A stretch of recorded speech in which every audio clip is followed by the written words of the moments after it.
Hi, my name is Chris and I read The Devil in the White City by Erik Larson. Erik Larson grew up in Freeport, Long Island, New York and studied Russian history at the University of Pennsylvania. After graduating, he attended the Columbia University Graduate School of Journalism. He later became a featured writer for the Wall Street Journal and Time magazine, where he is still a contributing writer. He has also written a number of books. He has taught nonfiction writing at San Francisco State University, the Johns Hopkins Writing Seminars, and the University of Oregon, and has spoken to audiences all over the country. The setting of this book takes place between 1890 and 1893 in Chicago and circa 1895 in Philadelphia. Daniel Burnham is a talented architect in Chicago who has to build the 1893 Chicago World's Fair with his partner John Root. Root was Burnham's partner in building the fair, but he unfortunately suffers from illness and dies before construction of the fair begins. Frederick Law Olmsted was a landscape architect hired by Burnham and Root. He contributes greatly to Burnham's success with the fair.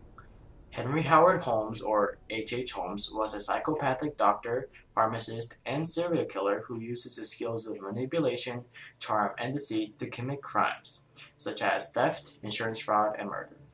Frank Iyer was a detective from Philadelphia who was assigned the job of investigating Holmes' case. In The Devil in the White City, Chicago wins the bid for the 1893 World's Exposition, and Daniel Burnham and his partner, John Root, are given the task of being the architects who design the fair and create a positive global reputation for Chicago. Throughout the novel, Burnham encounters obstacles that threaten the success of the fair. Such obstacles include the death of his partner, global economic decline, and more. Despite these hurdles, Burnham and his crew are determined to create a successful fair. After the fair opens, Burnham still has to boost fair attendance and make profit from the fair. With determination and persistence, Burnham increases fair attendance enough to pay debts and make a profit. While the story of Daniel Burnham progresses, another plot simultaneously unfolds. A man named H. Holmes comes to Chicago in 1886 to be a pharmacist. He acquires a pharmacy that is close to the future site of the World's Fair in Jackson Park.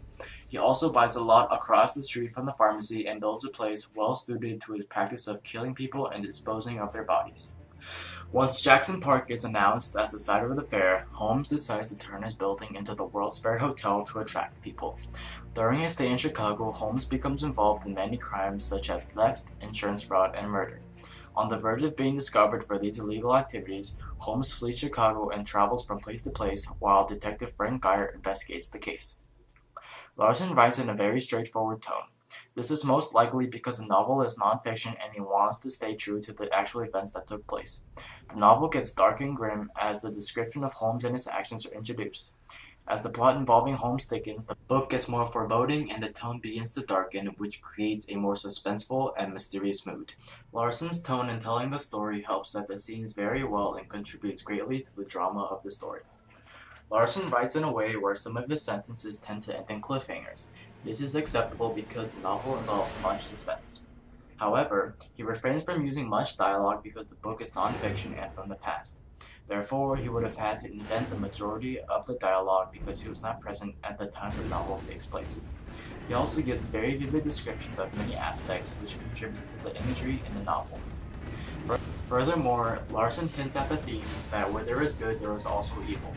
The two stories of the creative Burnham and the notorious Holmes show this dichotomy.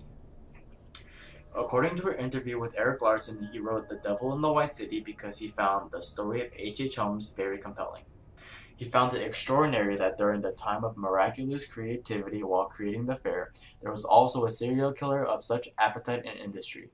The juxtaposition of the architect and the murderer seemed to open a window on the forces shaping the American soul at the dawn of the 20th century, which captivated Larson. The Devil in the White City is a great read and I highly recommend it to everybody. Thank you.